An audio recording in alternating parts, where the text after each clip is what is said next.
여러분 안녕하세요. 의사 권영만입니다. 진료실에서 오랜 시간을 보내다 보면 한 가지 장면이 자주 떠오릅니다. 건강검진 결과는 큰 이상이 없다고 들었는데도 막상 일상에서는 피곤하고 식사 후 졸음이 몰려오고 자꾸 단계 당기고 밤에는 소화가 더부룩하다고 호소하시는 분들이죠. 나이 들어서 그런가 보다 하고 넘기다가 어느 날 갑자기 혈당 수치가 높게 나왔다는 연락을 받고 깜짝 놀라 들어오십니다. 그분들 중 상당수가 이렇게 말씀하세요. 과일은 좋은 거잖아요. 밥 대신 과일을 더 늘렸는데 왜 이러죠? 이야기를 시작하기 전에 한 가지를 분명히 하겠습니다. 저는 여러분 편입니다. 과일을 악마로 만들 생각도 반대로 만병통치약처럼 띄울 생각도 없습니다. 제 목표는 오직 현실적인 기준을 드리는 겁니다. 인터넷을 보면 극단적인 제목이 많습니다. 절대 먹지 말라, 당장 끊어라. 이런 문장들은 눈길을 끌지만 진료실에서는 오히려 혼란을 낳습니다. 실제 환자분들은 그 사이에서 갈피를 못 잡고 좋다는 말만 믿고 한꺼번에 많이 드신 뒤에 혈당이 튀거나 속이 더부룩해져서 저를 찾아오시곤 하니까요. 제가 진료실에서 가장 자주 보는 오해가 있습니다. 젊을 때 아무 문제 없던 습관을 똑같이 유지해도 괜찮을 거라는 기대입니다. 젊을 때는 아침을 과일만으로 가볍게 때워도 금세 배가 꺼지고 에너지가 돌았습니다. 그런데 어느 시점을 지나면 비슷한 양을 먹어도 몸의 반응이 달라집니다. 식후에 몸이 늘어지고 2시간쯤 지나면 급격히 허기가 오고 밤에는 속이 답답해져 잠이 설칩니다. 여기에는 반드시 이유가 있습니다. 몸이 바뀐 겁니다. 바뀐 몸에 맞춰 먹는 방식을 조정해야 하는데 많은 분들이 그 사실을 모르거나 알고도 막연한 불안 때문에 극단으로 치우칩니다. 그래서 이건 독저건 기적 같은 말이 생겨나는 거죠. 저에게 오신 어르신 한 분의 이야기를 들려드릴게요. 손주를 돌봐주느라 하루가 바쁘신 분이었습니다. 밥은 대신 과일은 좋은 거니 넉넉히 챙겨 드셨죠. 아침에 사과 하나, 점심 지나서 포도를 집어 드시고 저녁에는 입맛이 없을 때 홍시로 속을 달랬습니다. 어느 날 건강검진에서 공복 혈당이 높게 나왔고 식후에는 더 튄다는 이야기를 들으니 깜짝 놀라오셨어요. 의사 선생님, 제가 뭐 잘못하고 있었나요? 이 질문에 제가 드린 대답은 이랬습니다. 잘못이라기보다는 몸이 바뀌었는데 습관이 그대로였던 겁니다. 같은 음식도 언제, 어떻게, 얼마나, 무엇과 함께 먹느냐에 따라 몸의 반응이 달라집니다. 과일은 본래 나쁜 음식이 아닙니다. 수분과 식이섬유, 다양한 색소 성분과 향미 성분이 우리 몸에 여러 방식으로 도움을 줍니다. 문제는 과일이 되게 달다는 점, 그리고 그 달달함이 빠르게 거의 저항 없이 우리 몸속으로 들어올 수 있다는 점입니다. 씹는 시간이 짧고 껍질을 벗기거나 주스로 만들면 더 빨라집니다. 나이가 들수록 위와 장의 움직임이 변하고 근육량이 줄고 잠을 자는 패턴이 바뀌고 목과 턱의 힘이 예전 같지 않다는 사실도 함께 작용합니다. 결국 같은 과일이라도 예전 방식으로 같은 속도와 같은 양으로 먹으면 몸이 더 크게 출렁일 수 있는 거죠. 여기서 중요한 말 하나만 꼭 기억해 주세요. 치명적인 과일이 있는 게 아니라 치명적인 상황이 있습니다. 신장 기능이 약해져서 칼륨을 조절하기 어려운 분에게는 특정 과일이 문제를 키울 수 있습니다.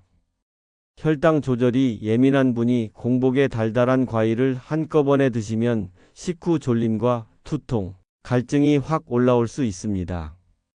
변비가 고질적인 분이 떫은 과일을 식사 대신 자주 드시면 속이 더 굳어질 수 있습니다. 반대로 적절한 상황과 방법을 갖추면 많은 과일이 오히려 든든한 아군이 됩니다.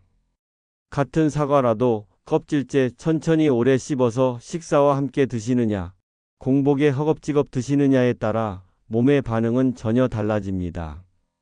저는 환자분들께 늘 세 가지 장면을 떠올리게 합니다.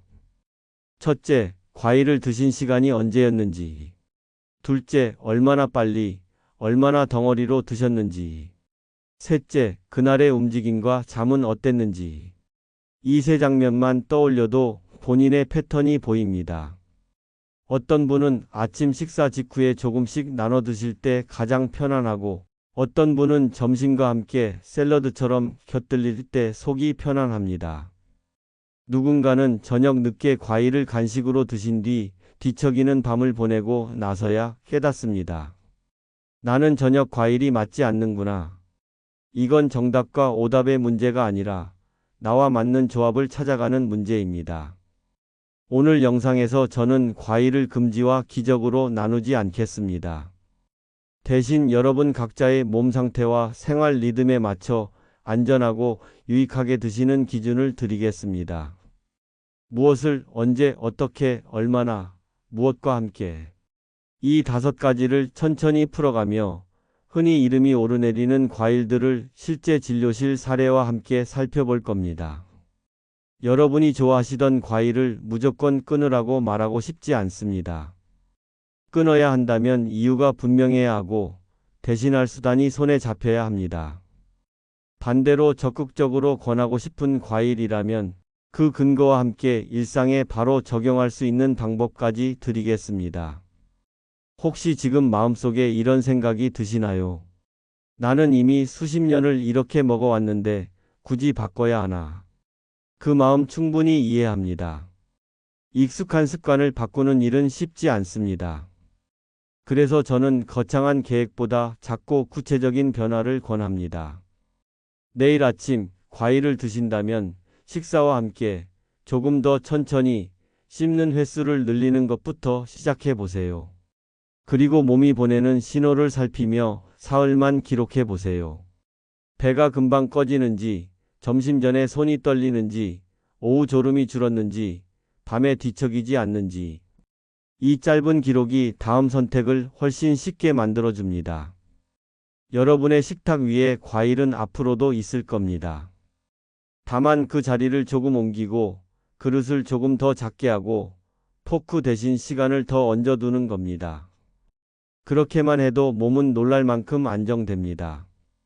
이제 왜 나이가 들수록 같은 음식에도 반응이 달라지는지, 몸 안에서 어떤 변화가 일어나는지부터 차근차근 풀어가 보겠습니다. 여러분, 이제 왜 같은 과일이라도 나이가 들수록 몸이 다르게 반응하는지 그 안쪽 이야기를 해보겠습니다. 제가 진료실에서 자주 쓰는 표현이 있습니다. 몸의 엔진이 달라졌다. 젊었을 때는 자동차로 치면 잘 손질된 스포츠카 엔진 같습니다. 고속도로를 달려도 기름이 금방 에너지로 바뀌고 브레이크도 잘 듣고 배기가스도 바로 처리됩니다. 그런데 60세를 넘어서면 엔진이 서서히 낡아가면서 효율이 떨어집니다. 똑같은 기름을 넣어도 연비가 떨어지고 불순물이 더 쌓이고 소리가 거칠어지는 것처럼 우리 몸의 대사도 달라지는 겁니다. 가장 먼저 바뀌는 건 혈당을 다루는 능력입니다. 젊을 때는 포도당이 들어오면 인슐린이 재빨리 나와서 근육과 간이 그 당분을 잘 받아들입니다. 그런데 60세 이후에는 인슐린 저항성이 올라가면서 같은 양의 당분이 들어와도 반응이 느려집니다. 그러다 보니 혈당이 더 오래, 더 높게 유지됩니다. 당장 손발이 저리거나 갈증이 심해지지 않더라도 혈관벽에는 작은 상처가 생기고 그것이 쌓이면 결국 당뇨병 진단을 받게 되는 거죠. 또 하나 중요한 변화는 신장 기능입니다. 신장은 우리 몸의 정수기 같은 역할을 합니다. 칼륨이나 나트륨, 노폐물을 걸러내야 하는데 나이가 들면 이 여과율이 해마다 조금씩 줄어듭니다.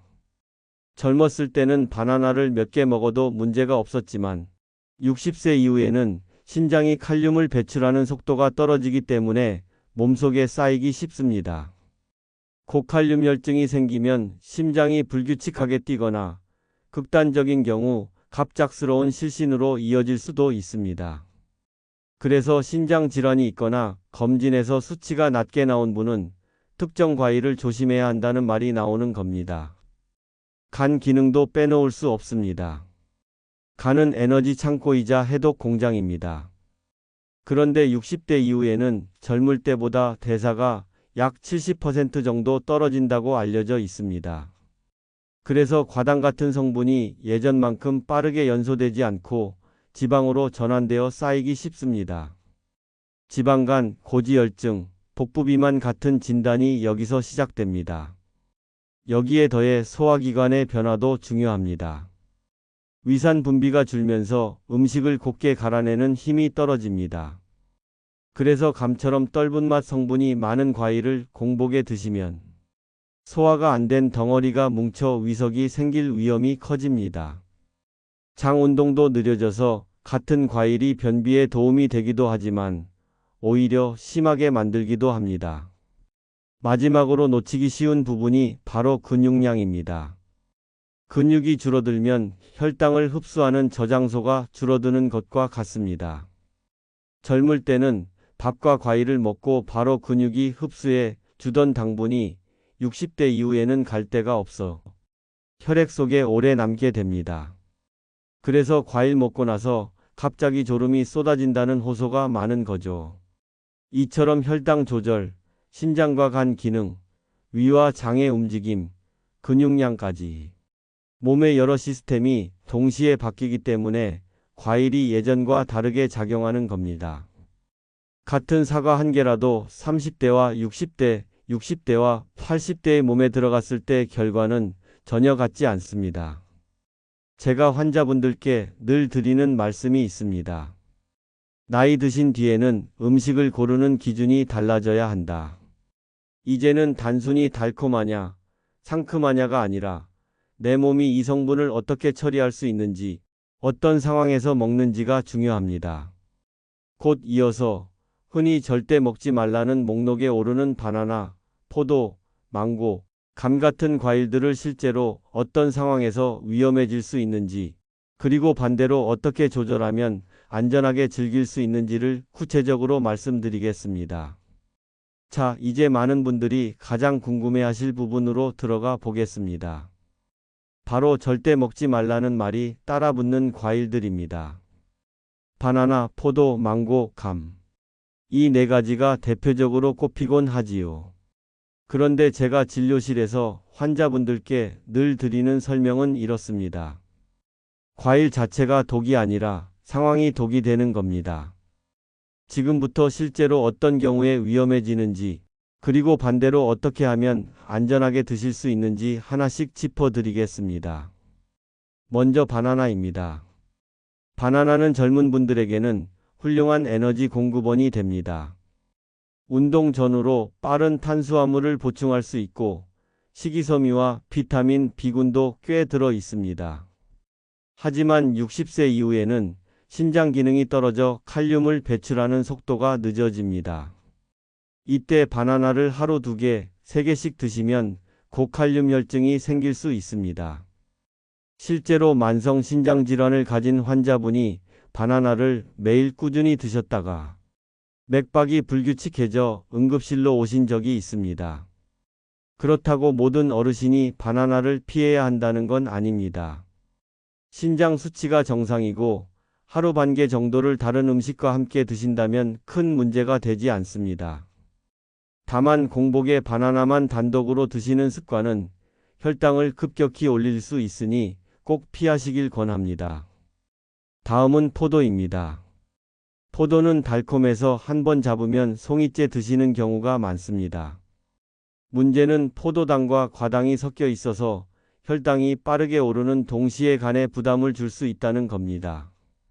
특히 당뇨병 전 단계이신 분들이 포도를 한꺼번에 드시면 식후 혈당이 200을 넘는 경우도 적지 않습니다.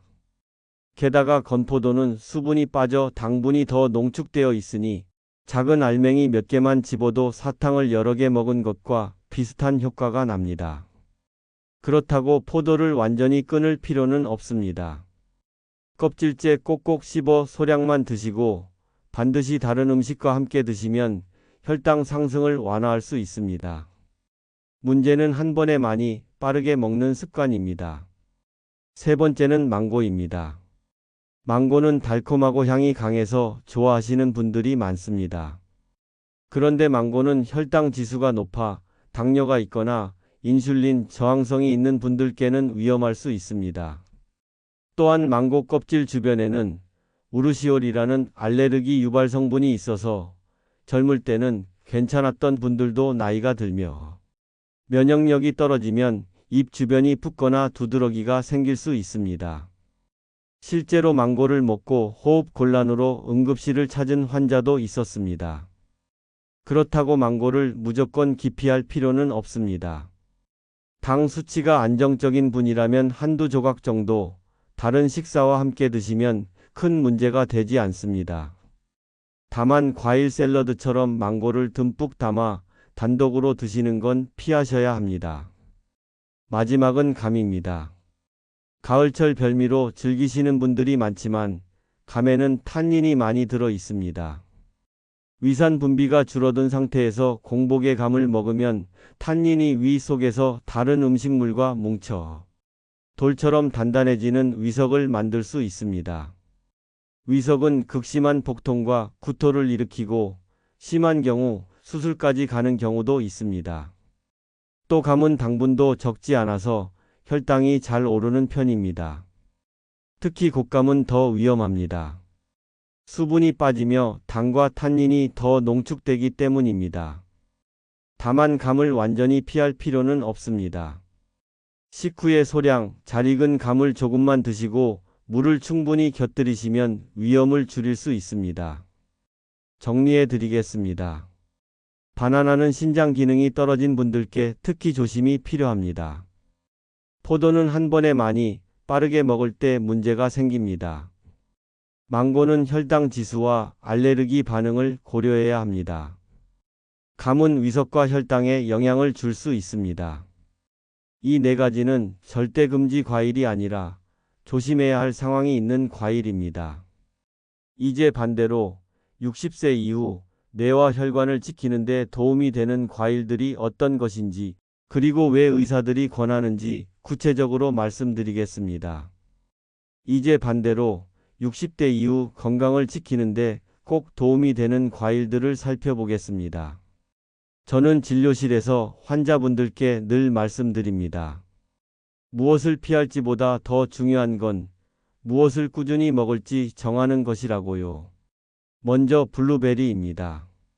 블루베리는 작은 보석이라고 불러도 과하지 않을 만큼 강력한 힘을 가진 과일입니다.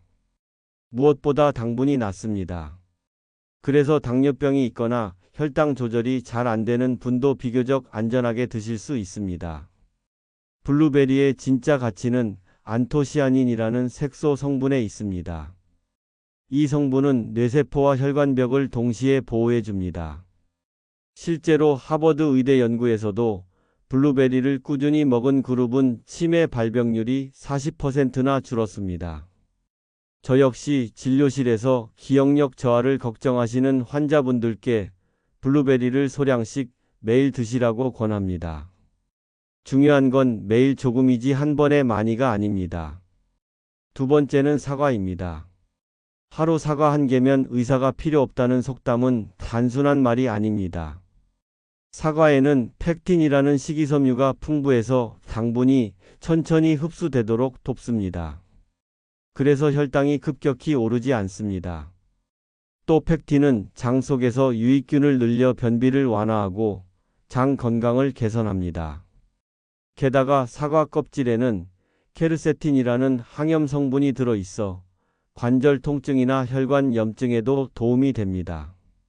환자분들 중에 사과는 당분이 많아 걱정된다고 말씀하시는 분들이 있는데 껍질째 천천히 꼭꼭 씹어 드신다면 오히려 혈당 관리에 도움이 됩니다.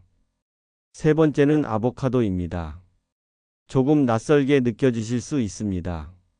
하지만 아보카도는 사실상 건강지방 덩어리라고 해도 됩니다. 당분은 거의 없고 대신 혈관에 좋은 불포화 지방이 풍부합니다. 나쁜 콜레스테롤은 줄이고 좋은 콜레스테롤은 늘려주지요. 그래서 심장질환 위험을 줄이는데 큰 도움이 됩니다.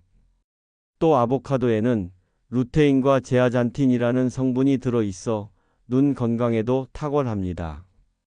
60대 이후 시력이 떨어지고 황반변성이 걱정되실 때 아보카도가 좋은 방패가 될 수 있습니다. 다만 칼로리가 높기 때문에 하루 반 개 정도만 드시는 것이 적당합니다. 마지막으로 토마토입니다. 토마토는 과일인지 채소인지 헷갈리지만 건강에 주는 효과는 분명합니다. 토마토에는 라이코펜이라는 강력한 항산화제가 들어 있습니다. 라이코펜은 혈관벽에 쌓인 노폐물을 줄이고 혈관을 탄력 있게 만들어 뇌졸중과 심근경색을 예방하는 데 도움을 줍니다. 또 전립선암, 유방암, 위암 같은 특정암의 위험을 낮춘다는 연구도 있습니다. 중요한 점은 토마토는 익혀 먹을 때 오히려 라이코펜 흡수가 더 잘 된다는 겁니다. 그래서 토마토 소스, 토마토 수프로 드셔도 좋습니다. 여러분 정리하겠습니다. 블루베리는 뇌와 혈관을 동시에 보호하는 과일입니다. 사과는 혈당과 장 건강을 안정시켜줍니다. 아보카도는 심장과 눈을 지키는 좋은 지방의 공급원입니다.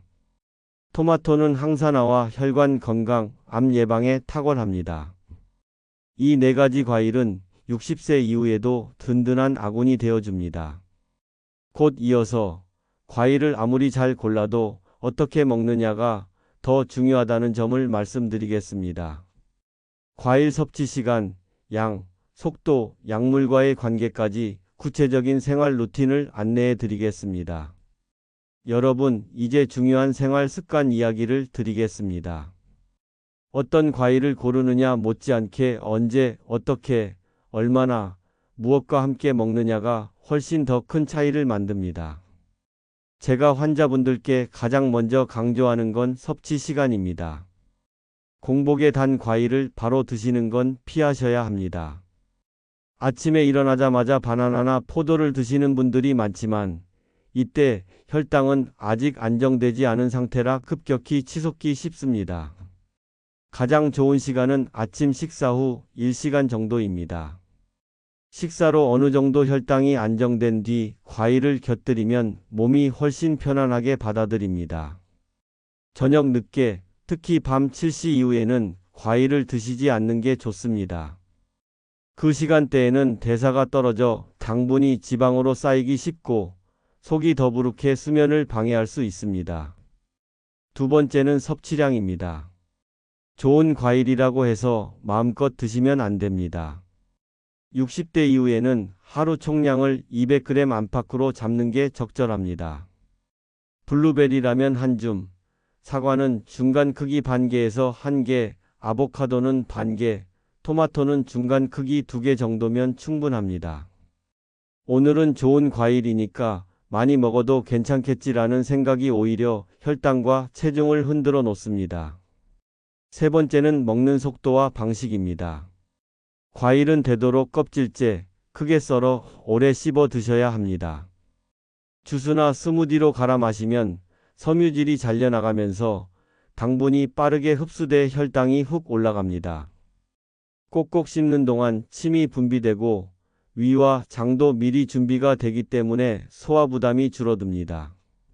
한 입에 최소 20번 이상 씹는 습관을 들여보세요. 네 번째는 약물과의 간격입니다. 항혈액응고제나 혈압약, 혈당 강화제를 드시는 분들은 과일 섭취 시간을 조절하는 게 중요합니다. 약을 드신 직후나 직전에 과일을 함께 드시면 흡수율에 영향을 줄 수 있습니다. 최소 2시간 정도 간격을 두시는 게 안전합니다. 특히 와파린 같은 혈액 희석제를 드시는 분들은 비타민 K가 많은 과일이나 채소와의 조합에 주의해야 합니다. 다섯 번째는 함께 먹는 음식입니다. 과일을 우유나 요거트와 바로 섞어 드시면 속이 더부룩하거나 설사를 하시는 분들이 있습니다. 반대로 사과나 토마토를 잡곡밥, 견과류와 곁들이면 당 흡수가 완만해져 혈당이 안정됩니다. 결국 과일은 단독 간식이 아니라 식사의 한 부분으로 자리 잡을 때 가장 안전하고 효과적입니다. 마지막으로 제가 환자분들께 꼭 권하는 습관이 있습니다. 바로 과일 일기입니다. 오늘 어떤 과일을 언제 얼마나 어떤 상태에서 드셨는지 간단히 적고 이후 몸의 반응을 기록해 보세요. 점심 뒤 사과 반 개, 저녁 혈당 120 이런 식입니다. 사흘만 적어도 내 몸에 맞는 패턴이 눈에 보입니다. 정리하겠습니다. 공복과 늦은 저녁은 피하고 식사 후 일시간이 가장 적절하다. 하루 200g 이내 조금씩 나눠 먹는 것이 좋다. 주스 대신 껍질째 천천히 씹어 먹는다. 약물 복용과는 2시간 이상 간격을 둔다. 과일 일기를 통해 자신만의 안전한 습관을 찾는다. 이제 마지막으로 흔히 하시는 오해와 잘못된 대처, 그리고 제가 실제로 환자분들께서 겪으신 사례를 정리해서 알려드리겠습니다. 좋은 줄 알고 했던 행동이 오히려 독이 되는 경우를 말씀드리면서 마무리하겠습니다. 이제 마지막으로 많은 분들이 흔히 하시는 오해와 잘못된 대처를 정리해 보겠습니다. 진료실에서 자주 듣는 질문들이기도 합니다. 첫 번째 오해는 향수나 방향제로 과일 냄새나 채취를 가릴 수 있다는 생각입니다. 실제로 당분을 많이 섭취하면 땀이나 소변에서 특유의 단내가 날 수 있습니다. 이때 향수로 덮으려는 분들이 계신데 원인을 해결하는 게 아니라 겉만 가리는 것일 뿐입니다. 당 조절이 되지 않으면 채취는 계속 생기고 오히려 향과 섞여 더 불편한 냄새로 변하기도 합니다. 두 번째는 뜨거운 물로 샤워하면 몸속 노폐물이 빠진다는 잘못된 믿음입니다. 뜨거운 물은 일시적으로 개운하게 느껴질 수 있지만 피부의 수분을 빼앗고 가려움이나 건조함을 악화시킵니다. 건조해진 피부에서는 땀과 피지의 분해산물이 더 진하게 남아 냄새가 강해질 수 있습니다. 미지근한 물로 짧게 씻고 바로 보습제를 바르는 것이 훨씬 효과적입니다. 세 번째는 좋다니까 무조건 많이 먹어야 한다는 태도입니다. 블루베리, 아보카도, 토마토 같은 과일도 결국 칼로리와 당분이 있습니다. 특히 아보카도는 좋은 지방이 많지만 칼로리도 높아 하루에 하나 이상 드시면 체중이 늘어날 수 있습니다. 건강에 좋다는 이유만으로 무제한 드시는 건 위험합니다. 네 번째는 주스로 마시면 더 잘 흡수된다는 오해입니다. 앞서 말씀드렸듯이 주스로 만들면 식이섬유가 잘려나가고 당분이 훨씬 빠르게 혈액 속으로 들어갑니다. 씹어서 먹을 때보다 혈당이 훨씬 더 높이 빠르게 오릅니다. 특히 당뇨 전 단계나 혈당이 불안정한 분들에게는 치명적일 수 있습니다. 다섯 번째는 나는 괜찮다는 안일함입니다. 검사 수치가 정상 범위라고 해서 안심하고 과거와 똑같이 드시는 경우가 많습니다.